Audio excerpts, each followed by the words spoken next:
사실 세수 부족의 가장 핵심적인 어떤 원인이자 문제는 경기 침체일 겁니다. 경제가 활성화되고 잘 돌아갔다면 이런 걱정을 안 해도 됐을 텐데 지금 최근에 경제 상황이 좋지 않기 때문이겠죠. 하지만 정부는 계속해서 앞서 말씀드린 상저하고 그러니까 상반기보다는 하반기가 더 나을 것이라는 기대감을 여전히 갖고 있는 상황인데 현대경제연구원에서는 L자형 장기 침체 가능성에 대한 경고를 했더라고요. L자형이라는 거는 침체된 상황에서 계속 쭉 침체가 좀 길게 유지될 것이다라는 건데 어떻게 보십니까? 저도 그렇게 생각하고 있습니다. L자형 침체라고 보세요? 그래서 가끔 가다가 그냥 하반기가 뭐 저가 될 거냐 뭐 그렇게 물어보는 질문이 들어오는데 네. 더 이상 나빠지진 않을 것 같기 때문에 그래서 해서 뭐 저라고 얘기하기는 좀 어렵지만은 지금 진짜 경기가 회복될 수 있다는 어떤 그 신호가 저는 안 보입니다.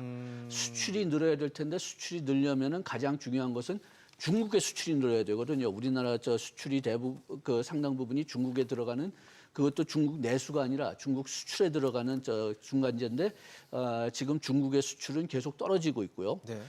그다음에 뭐 국제 경기 침체도 지금 좀 더 심해지면 심해졌지 그렇게 많이 나아지진 않을 것 같이 보이고 그다음에 국내 내수도 지금 석 교수님이 말씀하셨지만은 뭐 소비 투자 그게 다 지금 줄어든 상태고 거기에다가 또 정부 지출도 뭐 그렇게 많이 늘어나지는 않을 것 같으니까 금년에 비교해서는요. 예. 그러니까 뭐 지금 이 상태로 계속 가는 거죠. 다행일지는 모르겠지만 더 나빠지지는 않을 것 같은데 네. 그렇다고 해서 뭐 좋아진다는 신호는 별로 안 보입니다. 정부도 알고 있죠. 이런 어떤 우려에 대해서 알고 있어서 수출이 가장 또 문제라고 보니까 수출 살리기 위해서 연말까지 181조 원 정도를 최대 무역이나 수출 금융에 지원하겠다라고 하는데 어떻게 보세요? 이렇게 수출이 좀 살아나서 정말 정부가 원하는 상저하고의 어떤 곡선을 그릴지 아니면 지금 뭐 한 연구원에서 얘기하는 그 L자형 장기 침체 형태로 가게 될지. 사실은 수출은 우리의 의도와는 달리 세계 경기 흐름, 특히나 중국이 타죠. 맞습니다.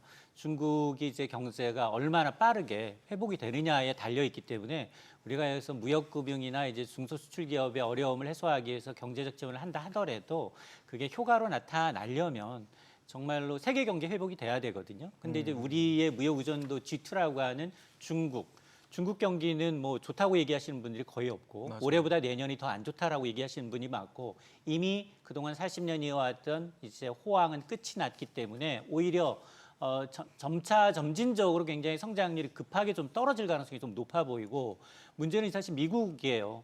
그 중국이 좀 이제 우리가 이제 수출이 좀 죽어주면 둔화되면 예. 사실 미국이나 아니면 다른 부분으로 이제 수출이 좀 늘어야 되는데 그러니까요. 미국도 사실은 확실하게 경기가 정말로 완전히 좋아서 골디락스 경제인지 아니면 잠시 좋아져서 이게 지금 거품인지 여부에 대해서 전문가들 사이에서도 의견이 설왕설래가 있어요. 있죠. 맞습니다. 예. 그러다 보니 투자는 분명히 확실하게 나타나고 있는 건 맞지만 고금리 상황에서 과연 얼마나 저런 고용 시장이 버텨낼 수 있는지 그리고 이제 부동산 시장이 얼마나 잘 견뎌낼 수 있는지에 대해서 의구심을 갖고 있기 때문에 저는 아무리 뭐 우리가 무역금융부터 시작을 해서 여러 가지 탈중국화 디리스킹을 하고는 있지만 그러나 하반기 내에 이게 확연하게 들어올 만큼 수출이 회복될 수는 없다. 그래서 여기 L자형이 과연 그 기간이 언제까지인지 모르겠어요. 그렇죠. 그러니까 일부에서는 기대하고 있는 건 L자형은보다는 좀 나이키 커브형처럼 조금 바닥은 좀 깊더라도 서서히 그렇죠. 상승하는. 서서히라는 좀 좋아지는. 왜냐하면 예. 이렇게 나빠진 적이 없었기 때문에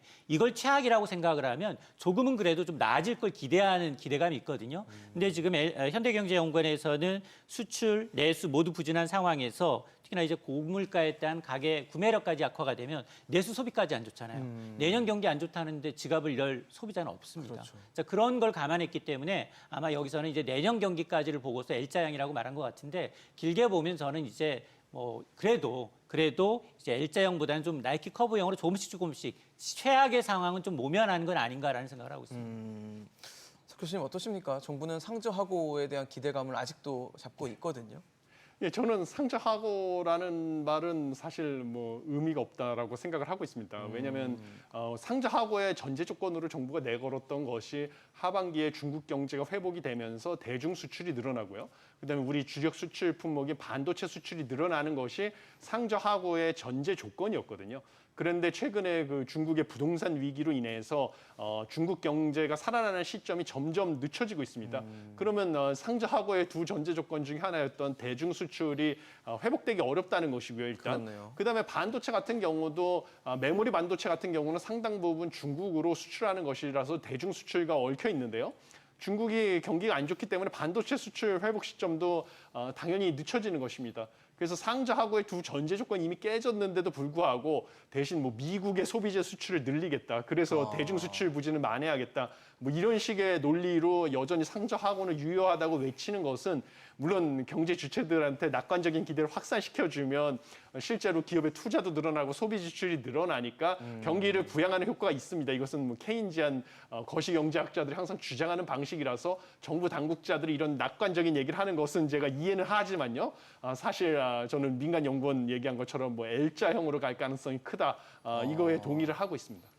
지금 소장님 말씀하신 어떤 서서히 조금은 그래도 회복되는 형국으로 가는 것도 아니라라고 보시나요? 왜냐면 내년에도 중국 경제가 회복이 돼야 되는데요. 지금 중국의 경제 전망이 국제기구에서는 심지어 뭐 내년에 4%대 성장을 달성할 것이다라는 예측을 하는 국제기관들도 생기기 시작했고요. 중국의 성장률이 5%에 못 미치게 되면 사실 우리나라가 중국 경제 의존도가 아직 크기 때문에 예. 1%대 성장률 달성하는 것도 어렵다. 이렇게 주장하는 우리나라 그 민간 금융기관 연구소들도 있습니다. 예. 그래서 내년에 중국 경제가 더 침체될 것이라고 국제기구에서 전망을 하고 있기 때문에 네. 내년 상반기에도 뭐 우리나라가 그 잠재 성장률 이하의 성장률을 달성하는 2% 이하의 성장률을 달성할 가능성이 점점 커지고 있다라고 보고 있습니다.